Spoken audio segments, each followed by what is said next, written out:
E cá estamos para o episódio 153 aqui do podcast Relacionamento é Coisa Séria. Eu sou o Edu Baggio. E galera, seguinte, o tema de hoje é o narcisista genial, ou melhor, o meu objetivo aqui hoje é te mostrar que os narcisistas não são esse gênio todo, essa gênia toda que vocês falam, tá? Então a gente vai investigar se esse tal narcisista de fato é uma figura genial ou se é só o nosso trauma que os faz supostamente geniais, tá? Então o objetivo de hoje é o quê? Desmistificar essa imagem que os narcisistas são figuras capazes de criar estratégias invencíveis, né? Grandes estratagemas de controle social e controle psíquico. Então eu vou te explicar como que funciona o mecanismo de controle dos narcisistas, porque não é ciência espacial, é super fácil de identificar e de desvendar e de neutralizar, tem até episódio sobre isso, como ele te manipula, como ele acaba com a sua autoestima e também quais são as suas vulnerabilidades e fragilidades que permitem que isso tudo aconteça com você, tá? E claro, eu vou te dizer como que você pode impedir que isso tudo aconteça, não é ciência espacial e dá pra controlar, tá bom? E antes da gente continuar, galera, três na verdade, rapidão. Primeiro, faltam acho que 50, 60 pessoas para eu bater 10 mil seguidores aqui no Spotify. Você deve estar vendo no YouTube, mas também tem no Spotify. Então não se esqueçam de seguir o podcast no Spotify. Boa parte de quem me segue, boa parte de quem assiste meu conteúdo não me segue aqui no Spotify. Então me siga lá pra gente bater 10 mil essa semana e dê as 5 estrelinhas lá no Spotify, tá bom? Outra coisa, esse podcast é 100% de graça e a ideia é que você tenha aqui um conteúdo de altíssima qualidade sobre relacionamentos relacionados né, com a visão da psicologia e com a visão da minha experiência de relacionamentos e de estudos. E é 100% de graça, é para você aproveitar, compartilhar com os amigos, enfim. Então, por exemplo, uma coisa que eu não estou muito satisfeito com esse podcast é com a qualidade da câmera. Então eu quero comprar uma câmera melhor para poder fazer vídeos de mais qualidade, ter um software de edição mais fodão. Então você pode me ajudar com um Pix, tá aí na tela o QR Code para você poder escanear com o seu celular. Você pode fazer uma doação de qualquer valor, muito me ajuda. Qualquer trocadinho, todo trocadinho é bem recebido, tá bom? E outra coisa, lembrando que eu sou um consultor de relacionamentos, então se o conteúdo aqui desse episódio fizer sentido para você, você pode me chamar no WhatsApp, tá? O link tá na descrição desse episódio, a gente pode conversar sobre o seu caso para eu poder te atender, tá bom? Então vamos lá. Cases de clientes, né? Eu sempre gosto de trazer a experiência das pessoas que eu atendo na minha consultoria e trago aqui pro podcast. Então, quando eu atendo um cliente que se queixa, um homem ou uma mulher que se queixam de um abuso narcisista, de uma mulher narcisista ou de um homem narcisista, o narcisista não são só homens, tá? Então, o que eles geralmente se queixam comigo? Primeira coisa, eles falam que os narcisistas, ou supostos narcisistas, são oportunistas, tá? Então, são pessoas que procuram lacunas da nossa vida, procuram problemas e se aproveitam desses problemas e não raro acontecem estelionatos. Tá? Estelionato, para quem não sabe, quando você se aproveita da fragilidade de uma pessoa para obter vantagem financeira. Eles também se queixam, né, meus clientes, de que os narcisistas são criadores de estratégias geniais. Pausa, baguinha. De que eles conseguem seduzir todo mundo, enfim, são aproveitadores imbatíveis, gênios da persuasão, são pessoas super sociáveis, sedutores, capazes de conquistar qualquer ambiente. Eu sempre falo assim, nossa, meu namorado narcisista ou a minha namorada narcisista, ela chega numa festa, todo mundo gosta dela, todo mundo acha ela linda, ou acha ele lindo, acha que ele é um cara super, super descolado, super presente, super atencioso, carismático, mas comigo ele é um cretino. Aliás, essa é uma queixa muito comum, eu até atendi uma moça na semana retrasada que falou exatamente isso, sabe? Edu, eu não consigo entender como que uma pessoa tão querida pela minha família, pelos meus amigos, no meu trabalho, no meu ciclo social, como que essa pessoa tão querida consegue ser tão perversa comigo? Não faz sentido. Eu falei, olha, é só a gente observar, por exemplo, pessoas que namoram famosos ou famosas. Assim, às vezes a gente olha assim, nossa, tem um cantor de pop que é um cara super carismático, super querido, mas nos bastidores bate na namorada, trai, é um escroto ou é uma escrota. Então, O fato de uma pessoa ter uma qualidade social numa festa, num evento, com a família, com os amigos, não quer dizer que ela seja um bom amante. A gente tem essa mania, né? Ok, eu entendo que é humano a gente pensar assim, mas não é só porque a pessoa é bacana com todo mundo que vai ser bacana com você. Por exemplo, vou fazer um comentário breve aqui porque eu não lembro tanto dos detalhes, mas, por exemplo, lendo a biografia do Ayrton Senna, eu sei que ele era um grande piloto, mas eu sei que algumas parceiras dele reclamavam de que ele era muito machista, meio controlador, meio dominador. Então, o fato do cara ser um grande atleta, né, um grande piloto, não quer dizer que ele seja um grande parceiro, né? Então, a gente tem que saber aprender a separar as coisas. Então, só porque a pessoa é encantadora no social não quer dizer que ela vai ser encantadora como você como parceiro. Assim como tem pessoas que são bons maridos e péssimos pais, bons pais, péssimos maridos, boas mães, péssimas esposas, boas esposas, péssimas mães. Então, as pessoas não são boas em tudo que elas fazem, tá? Outras queixas que meus clientes trazem. Golpes financeiros, né? Pessoas que sofreram estelionato, pessoas que criaram empresas com esses narcisistas e o narcisista deu golpe, sumiu com a grana, gerou dívida e não pagou, né? Ou outra queixa clássica, love bombing, né? Nossa, ele chegou, conquistou minha mãe, conquistou minhas irmãs, me conquistou e de repente me descartou e me invalidou, né? Agora ele fala que eu sou uma idiota, uma biscate e não quer mais saber de mim, mas a minha família não enxerga. E às vezes a vítima do narcisismo diz assim: poxa, ele é um escroto comigo, mas minha mãe adora ele, ou meu pai adora ele porque ele é sempre muito encantador. Minha família fala: nossa, como que você pode não gostar desse cara? Então às vezes nem a família ajuda, sabe? Então, bom, quando um cliente chega até mim na consultoria, né, e se queixa disso, como que eu gosto de investigar essa questão, né? Como que eu faço para tirar o narcisista desse pedestal e reduzir o dano emocional causado nos meus clientes? Primeiro, a primeira pergunta que eu faço é: será que essa pessoa, esse rapaz ou essa garota é de fato um narcisista mesmo? Tem algum diagnóstico? A gente tem que lembrar que existe o narcisismo patológico, né, o transtorno da personalidade narcisista, e tem a pessoa que tem traços narcisistas, a pessoa que é muito vaidosa, que se acha demais, que é toda, eu sou fodão, eu sou a gostosa, eu sou gostosão, eu sou invencível, eu sou o máximo, vou beijar meu bíceps. Então, assim, às vezes a pessoa simplesmente é escrota contigo, mas não tem nada de narcisismo, e às vezes a pessoa tem um diagnóstico, só que geralmente o que acontece? Os clientes chegam para mim depois de terem assistido dezenas, quando não centenas de vídeos no Instagram, no TikTok ou no YouTube sobre narcisismo. Fala: nossa, mas meu namorado encaixa em tudo. Tudo bem, gente. Sabe o que é engraçado? Na faculdade de psicologia a gente fala muito disso. A gente vai estudar bipolaridade e, cara, quando eu tô na aula sobre bipolaridade, eu falo: nossa, eu sou bipolar. Depois a aula sobre borderline, nossa, eu sou borderline. A aula sobre esquizofrenia, meu Deus, será que eu também sou? Cara, é muito fácil se identificar com tudo.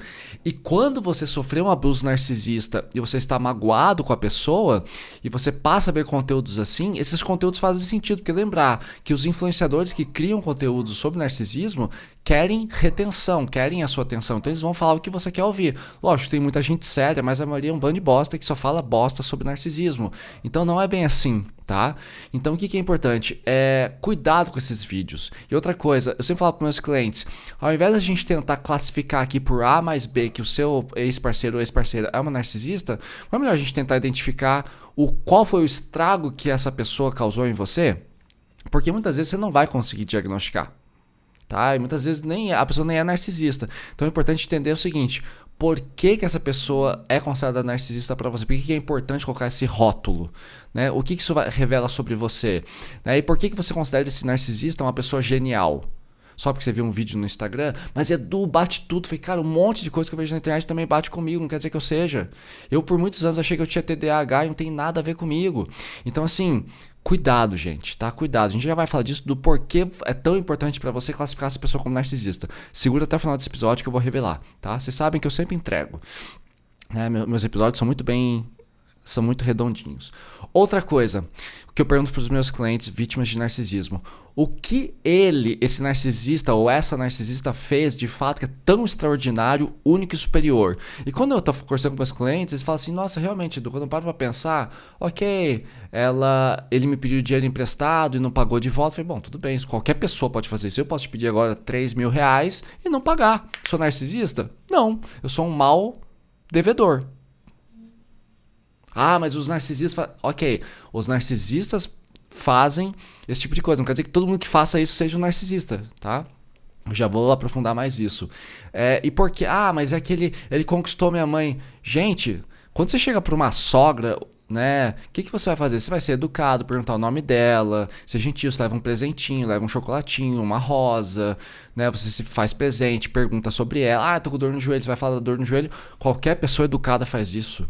Ah, mas ele é narcisista. Cara, qualquer pessoa decente sabe que você tem que se conectar com seus sogros, com seus cunhados e cunhadas, né? Isso lógico que é muito importante. Outra coisa, mas ele é uma pessoa superior, ou ela é uma pessoa superior porque conseguiu conquistar a minha família. Olha, talvez realmente essa pessoa seja muito boa em lidar com pessoas, uma pessoa carismática, com altas habilidades sociais. Não quer dizer que ele seja um gênio. Tá? Não quer dizer que ele seja, meu Deus, uma figura extraordinária.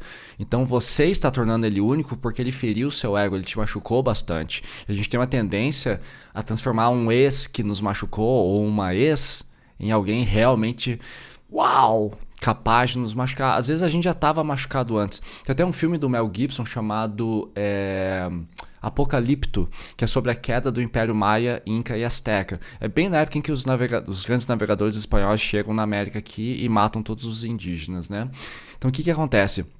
Esse filme começa dizendo assim, como é que é? Nada que já não esteja fragilizado por dentro pode sucumbir a uma ameaça interna. Então se você já... Eu não lembro bem da frase, mas assim, se você já tá mal por dentro... Se você já está fragilizado, qualquer pessoa que chega pode te dominar. Mas se você está forte por dentro, dificilmente um inimigo vai conseguir te controlar. Então, se alguém te machucou tanto é porque você já estava vulnerável. Inicialmente eu já vou falar mais disso, tá? Outra coisa que eu pergunto para os meus clientes. Como e quando essa pessoa entrou na sua vida? Né? Então, geralmente, o narcisista...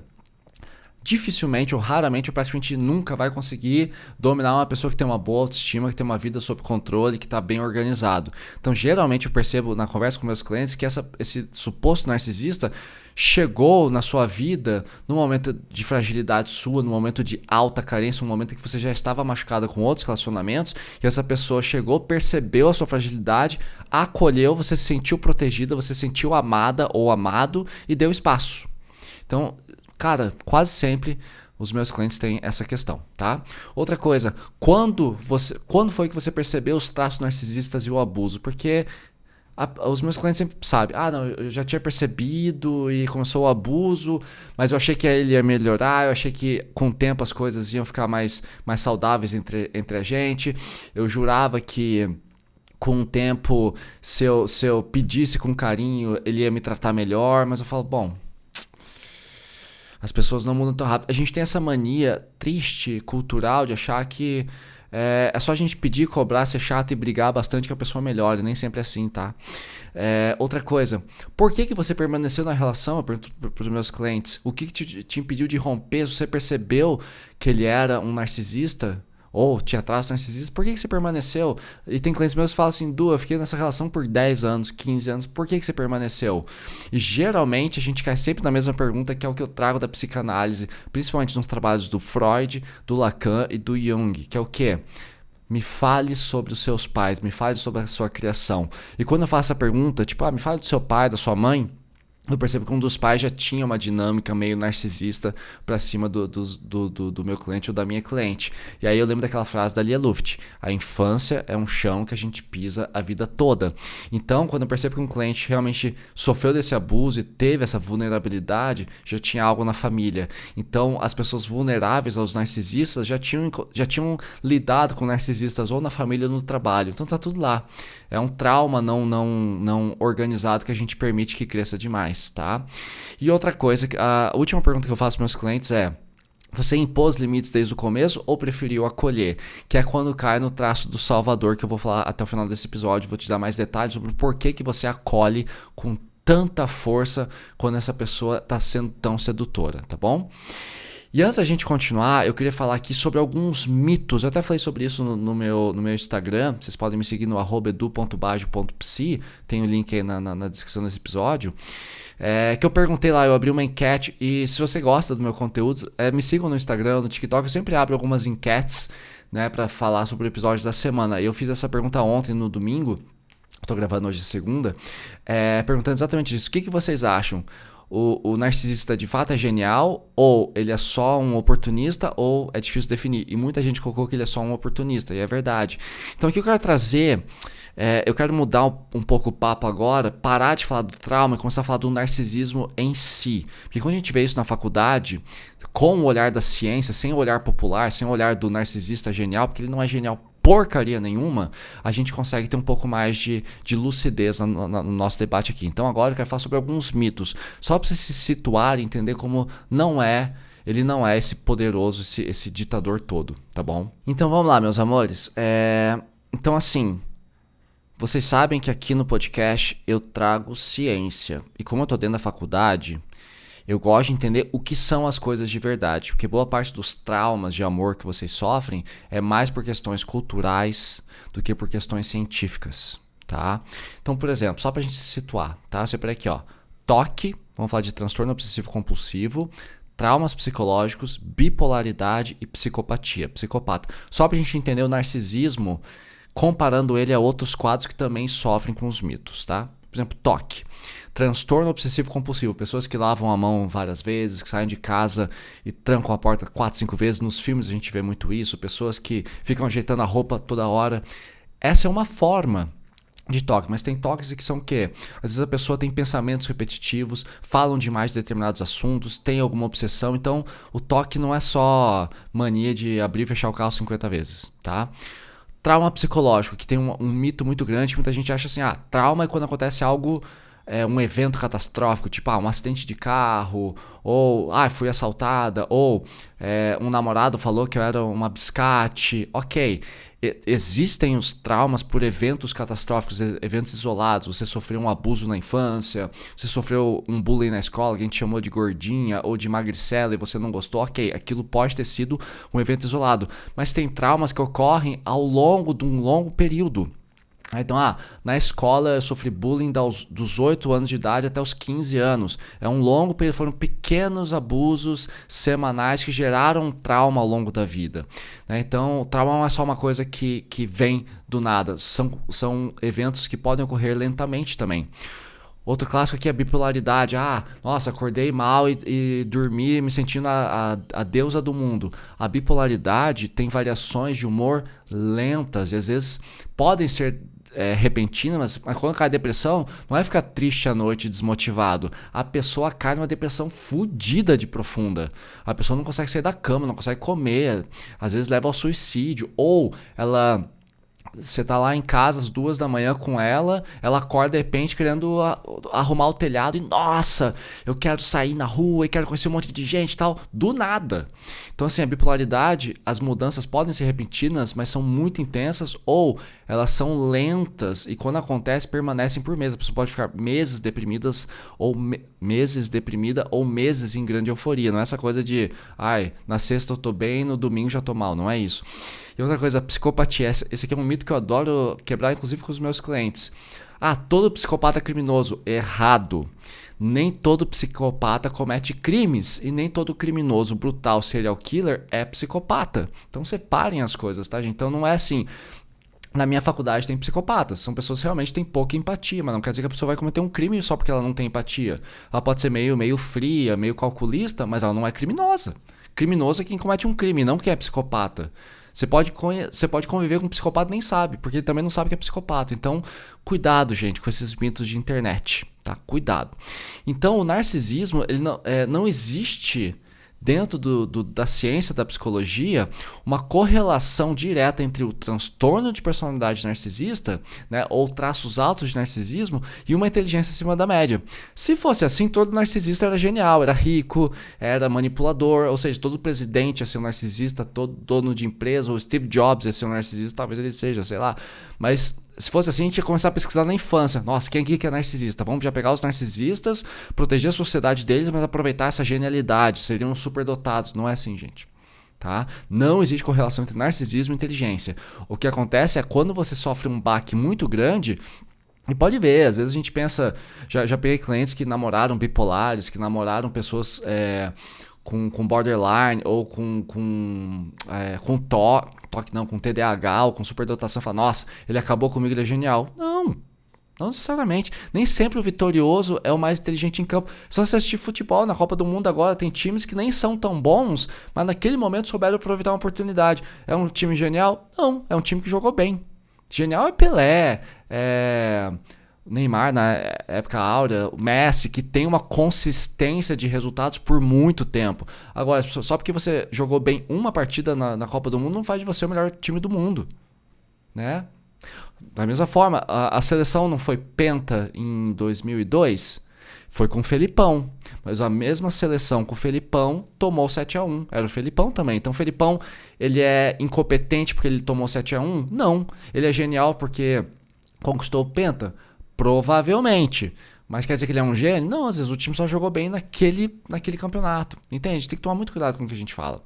Então o que existe na verdade em relação ao narcisismo, e agora o episódio começa a ficar interessante, e pegue o seu papel e a sua caneta, caralho, porque isso aqui é importante.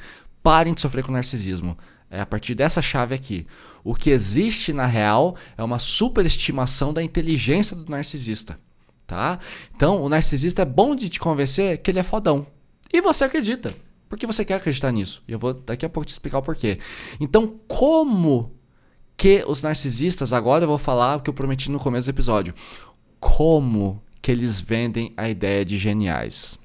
Eu dissequei tudo, graças à faculdade de psicologia. Como é bom estudar, né, gente? Quem estuda, cresce, sabe? Então, pausa pra aguinha.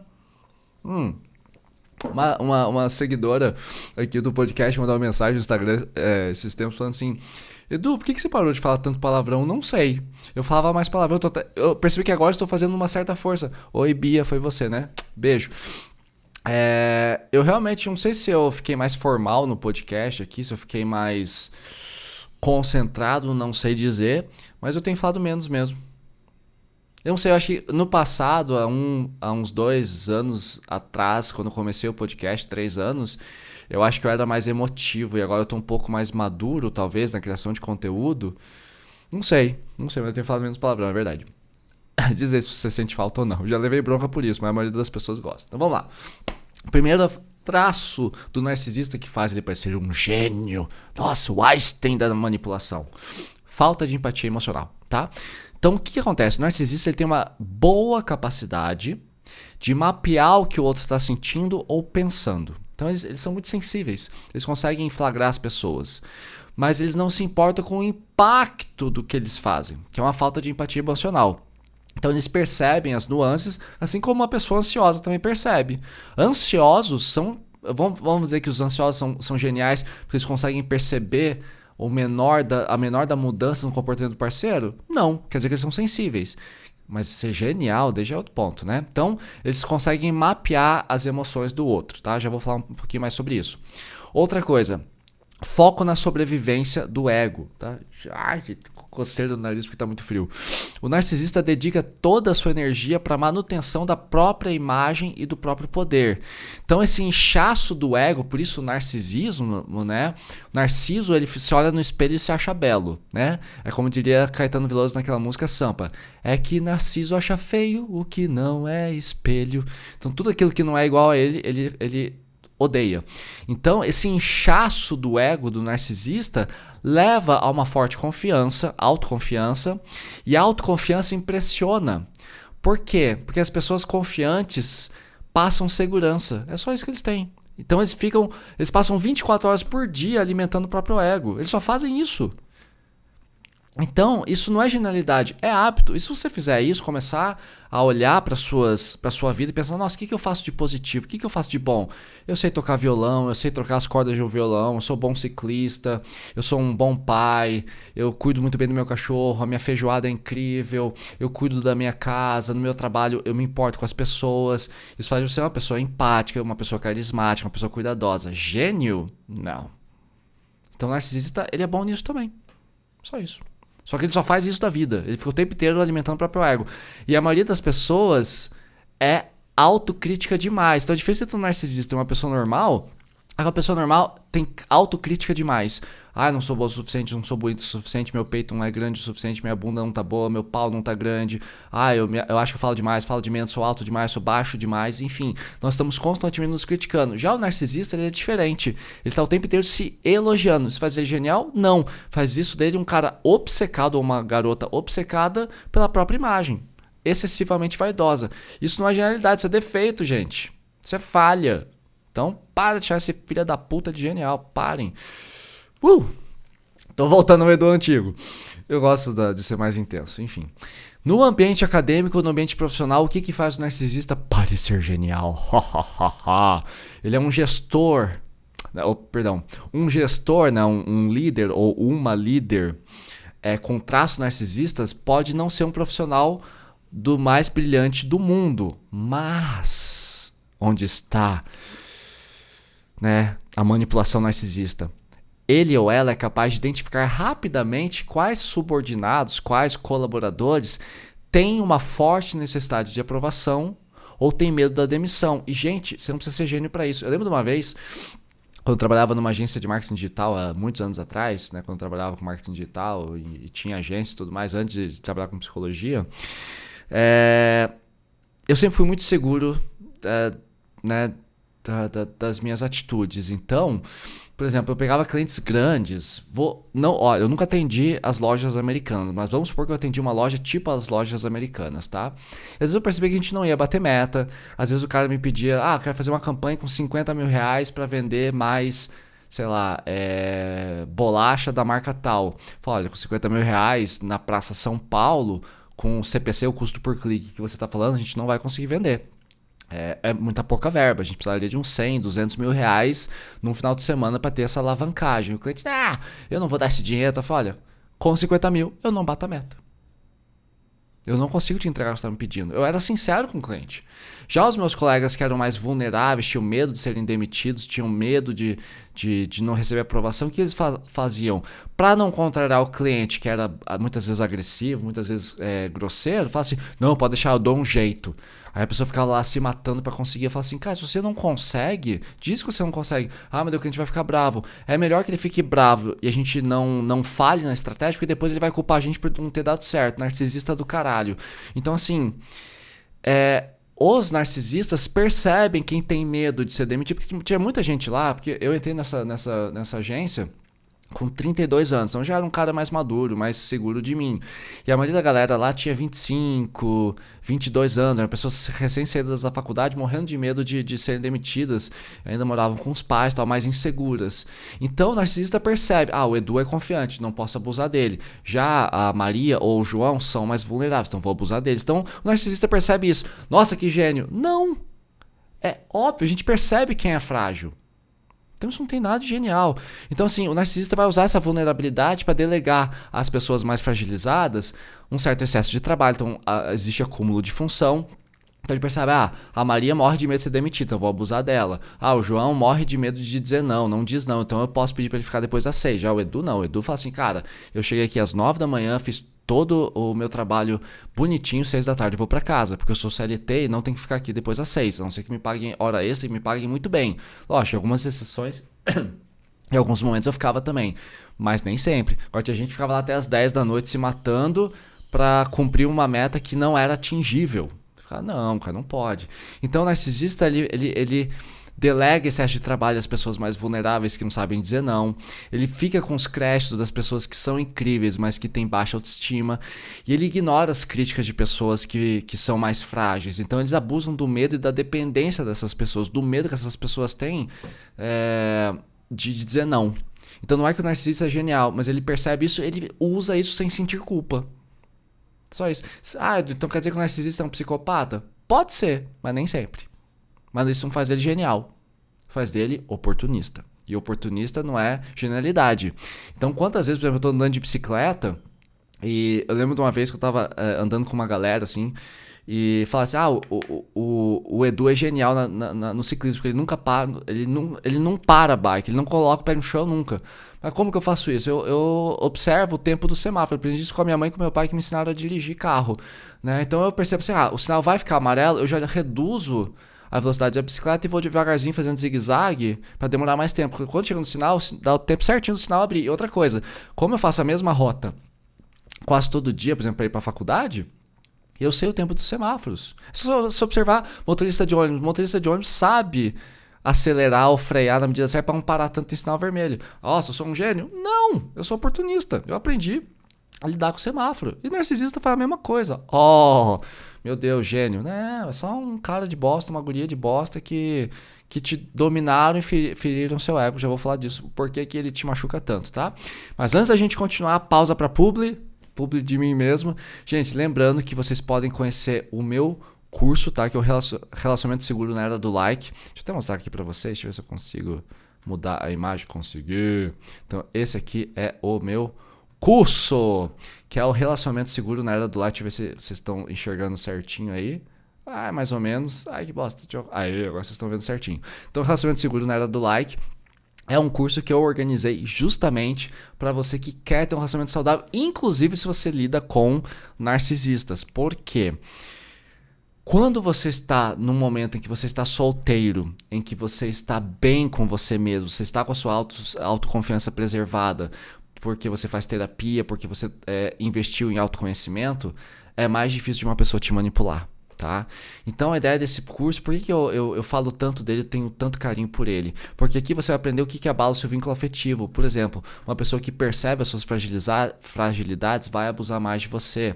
E você pode regular esse vínculo afetivo, você pode ter a manutenção do vínculo seguro se você souber identificar quando uma pessoa está abusando da sua fragilidade. Então esse curso foi montado justamente para isso, para você poder se regular. E eu fiz esse curso com muito carinho, o link está na descrição desse episódio. E se você percebeu que você está aí com, como é que se fala? Sofreu com abuso narcisista ou está numa relação com narcisismo, né, com um narcisista e não consegue sair, me chama na consultoria que eu te ajudo, tá bom? Aliás, fica aqui um disclaimer, né, um aviso. Eu não estou dizendo que você é um trouxa ou uma trouxa porque você caiu no traço narcisista. Já vou te falar o tipo de pessoa que cai mais nesse tipo de abuso. Mas o que eu quero que você entenda é assim, você pode ter sofrido abuso, não quer dizer que essa pessoa seja extraordinária e genial, tá? Então vamos tirar do pedestal. E voltando ao tema dos relacionamentos, o que é importante? Né? O narcisista, ele entra numa relação e ele logo percebe que o parceiro tem algum histórico de rejeição familiar ou inseguranças. Tá? Então, se você tem muitos traumas, e assim, é engraçado, geralmente quando eu atendo pessoas que sofreram do abuso narcisista, são pessoas com um perfil muito parecido, são pessoas mais vulneráveis. Então, o narcisista, assim como ele percebe quem tem medo da demissão numa empresa, ele percebe também quem tem medo de rejeição, tem medo de ficar sozinho dentro de um relacionamento. Então, ele vai perceber se você tem uma fragilidade, uma insegurança com o seu corpo, com a sua imagem, com o seu discurso, com a sua forma de se relacionar, ele vai abusar disso. Tá? Então o narcisista não precisa ser um gênio da psicologia para perceber isso. Você vai perceber que o parceiro ou a parceira está fragilizado e aí esse parceiro fragilizado passa a orbitar ao redor do narcisista. Porque no começo ele vai ser muito sedutor, lógico, ele vai te seduzir, daquilo que a gente falou, ele percebe, ele é muito carismático. E aí ele vai te fazer o love bombing, né? Ele vai te encantar bastante, você vai ficar, nossa, esse cara é incrível. E depois ele vai passar a te tratar mal porque ele já te conquistou. Né? E aí o que ele vai fazer? Você vai ficar viciada nessa aprovação e você vai ficar orbitando ao redor do narcisista buscando essa aprovação que foi perdida. É só isso. Ele abusou da sua vulnerabilidade. É que nem, sabe, quando um idoso sofre um golpe financeiro porque não sabe lidar muito bem com celulares. É vulnerabilidade, gente. Então, outra coisa, no cotidiano, é um indivíduo que adota uma postura de superioridade intelectual, que fala muito bem, que é fodão, que chega e conquista todo mundo, fala difícil, fala com eloquência, é mais intenso, geralmente essas pessoas impressionam. Então, como a maioria das pessoas é mais insegura, tem baixa autoestima, quando encontra uma pessoa com autoestima muito alta, essa pessoa é sedutora. Mas é porque a gente dá esse poder a ela, porque nós temos dificuldades de sermos seguros na maioria dos casos. Então é mais isso que funciona, tá? Então, o centro da atuação do narcisista é a hipervigilância social voltada para a busca de vantagens. Tá? Então, eles se aproveitam de pessoas vulneráveis, de momentos de vulnerabilidade, de pessoas comuns, porque ali eles encontram um terreno fértil para obter o que eles precisam, que é controle, admiração e submissão. Então, o que alimenta o narcisista é a fragilidade do outro. Se você oculta e tira essa fragilidade da visão, do norte do narcisista, ele perde força, tá? Então, quem são essas pessoas? Chegou o grande momento, esse momento mais importante do podcast. Quem são as principais vítimas e quais são essas vulnerabilidades? Ou seja, o que eu vejo de padrão nas pessoas que eu atendo que sofrem com o abuso narcisista? Primeiro, estão anotando? Pega papel e caneta. Se você está dirigindo, para o carro. Se você está na academia, para o exercício. Se você está lavando louça, fecha a torneira. Primeiro, são pessoas excessivamente empáticas. Eu gosto de trabalhar isso com meus clientes. Tem horas que eu falo assim na minha consultoria, o que te falta é egoísmo. Nossa, como assim a gente não pode ser egoísta? Egoísmo não é defeito. Egoísmo é defeito quando está em excesso. Mas você pensar, primeiro os meus, depois os teus. Primeiro a minha vida, depois a sua.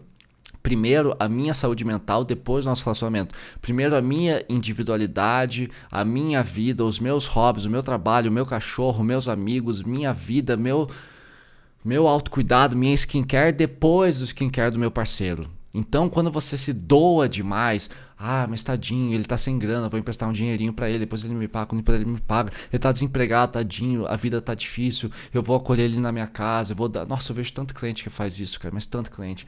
Assim, Edu, ele tava fragilizado, ou ela tava fragilizada, dizendo que tava sem grana, que tava com problemas financeiros e tal, eu decidi acolher. Daí, com 1 mês, 2 meses de relacionamento, eu abri a porta da minha casa, ou a gente já foi fazer uma viagem, eu paguei tudo pra ele, que ele tava precisando desestressar um pouco, tava muito triste. Falei, por que você fez isso? Então, às vezes, falta egoísmo e há um excesso de empatia, um excesso de altruísmo. Altruísmo é se preocupar com o outro, egoísmo é se preocupar com si próprio. Então, você tem que ter um equilíbrio entre egoísmo e altruísmo. Tá? Aqui, ó, mais um mito. Nem sempre o egoísmo é um problema, tá bom? Outra coisa, pessoas com perfil de salvadora ou de mãe e pai. Geralmente, em quase 100% dos casos, é que às vezes eu pego clientes sofrendo com narcisismo, são pessoas que estão deprimidas, são pessoas que estão muito carentes, mas a maioria são pessoas que têm perfil de salvadora, que gostam de acolher. Nossa, quando estou no relacionamento eu vivo pela pessoa, faço tudo por essa pessoa, eu acolho, eu abraço, né? Eu sou meio mãe, meio pai, como assim? Eu vou lá na casa dele, faço o café da manhã pra ele, e no sexo eu gosto de fazer tudo que ele gosta, tudo que ele pede, e aí, enfim, a pessoa se dedica completamente e não recebe de volta. Então a pessoa não espera. Então, geralmente quando eu falo com mulheres que sofreram abuso narcisista, é assim, desde o começo eu sempre fui muito atenciosa, sempre fui muito dedicada, servi, entreguei tudo pra ele e tal, dediquei minha vida a ele, cancelei compromissos pessoais por ele. Eu falei, tá, e o que ele fazia por você? Tu não fazia muita coisa, mas eu não me importo. Não, você tem que se importar sim. Amor tem que ter reciprocidade. Se não tem, não é amor. Aí é uma relação desigual. E você não precisa ser um gênio pra se aproveitar. E tem muito cara que é folgado, que percebe que a garota tá encantada e se deixa levar, fala, já que ela tá fazendo tudo por mim, vou deixar. E até gera uma dívida emocional, porque às vezes a pessoa entrega demais e o outro se acomoda e fala, a pessoa, não importa o que eu faço, posso até tratar ela mal ou tratar ele mal, ela nunca termina comigo, ou ele nunca termina comigo, vou permanecer aqui. Foda, né? Outra coisa, entusiastas de negócios. Então, pessoas que gostam muito de abrir empresas e que gostam da ideia de fusão. Eu já fui assim, tá? Mas assim, eu nunca fiquei com uma narcisista e nem sou narcisista. Mas essa ideia de fusão. Então, eu vejo muitos casais que se apaixonam no começo da relação ali. Nossa, estão muito intensa a coisa. Transa 5 vezes por dia e fica no WhatsApp o dia inteiro, se vê 10 vezes na semana, beleza. Aí, o que acontece?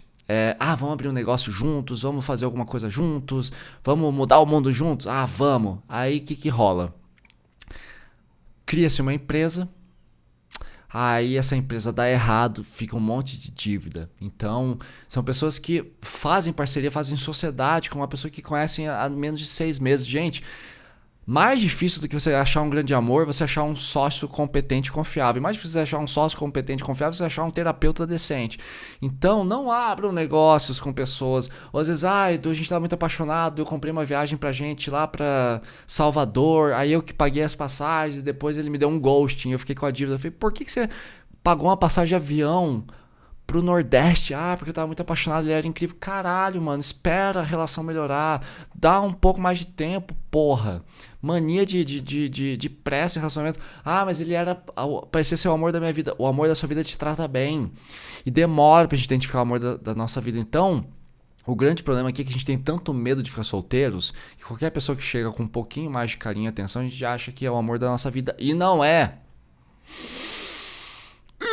Que raiva quando vocês falam isso. Gente, calma, tá? Calma. Então, assim, pessoas muito entusiastas, pessoas que gostam de relacionamentos intensos e de consumir a pessoa e criar essa fusão, são mais vulneráveis a narcisistas. São os ultra românticos, né? Eu gosto de falar, são os ultra românticos. E outro também, né? Pessoas muito carentes e ou solitárias. Então, às vezes o que acontece? O cliente chega até mim muito devastado, porque é uma situação muito drástica, muito pesada.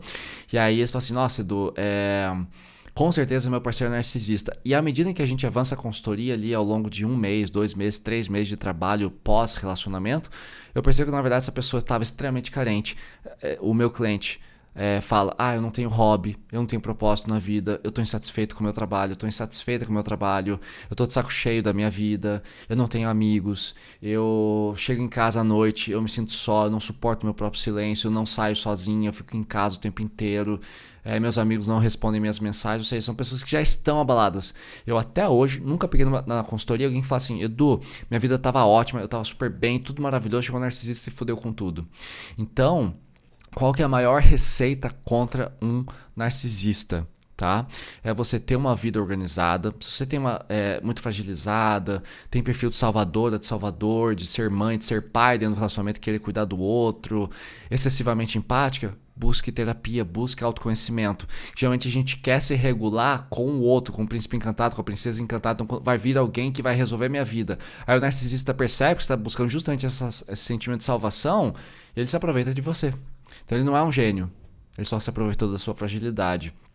Edu, mas é muito difícil aqui falando da impressão que todo mundo que é errado ser vulnerável, é errado ter falha, que o narcisista não tem culpa nenhuma. Lógico que tem, ele também é um escroto, não estou falando que o narcisista não errou.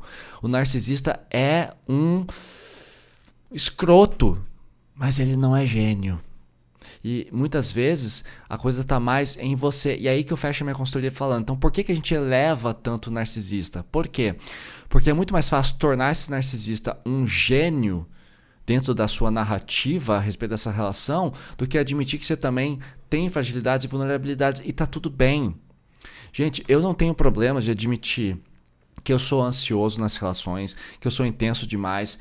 Eu já fui morar com uma namorada com 4 meses de namoro e foi a maior cagada que eu fiz na vida, porque a gente não era compatíveis.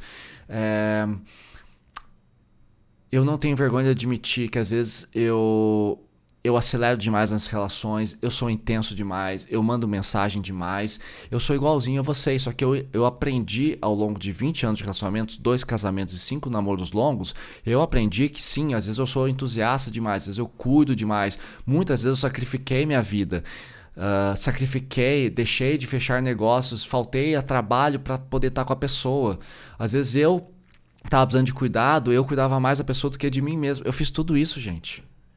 Por que vocês acham que eu tenho podcast? Por que vocês acham que eu fui estudar psicologia? Porque eu fiz todas essas cagadas e eu sei como que é estar ali. Então, é muito mais fácil pra gente querer culpar o outro do que admitir que nós estamos com uma vida desorganizada. O problema tá na gente, a gente tem controle da nossa vida. Então, de repente, nós estamos muito vulneráveis, a gente tá desencantado com o trabalho, desencantado com a família, tá com poucos amigos, nossa vida tá um tédio. E lógico, quando chega um relacionamento com sexo, com validação, com um beijo, com carinho, lógico que a gente fica encantado. Mas não quer dizer que outra pessoa seja incrível. O fato da pessoa ter se aproveitado da gente não faz da pessoa genial. Também a gente não é trouxa porque a gente permite, a gente só tá no momento mais vulnerável, isso tem como ajustar, tá? Outra coisa, quando a gente torna uma pessoa e transforma essa pessoa num inimigo indestrutível, isso protege o nosso ego ferido, como quem diz, não havia nada que eu pudesse fazer para evitar esse abuso. Às vezes realmente não tem, mas muitas vezes tem. Tá? Então você poderia ter evitado isso com um pouco mais de autoconhecimento. E assim, depois que um cliente meu chega até mim, passa pela consultoria, ele nunca mais cai na lábia de... Opa, a gravação cortou. Então ele nunca mais cai na lábia de um narcisista. Tá? Então assim, é importante lembrar, eu já passei por isso. Tá? Por que vocês acham que eu, né, como eu falei agora há pouco, que eu abri esse podcast?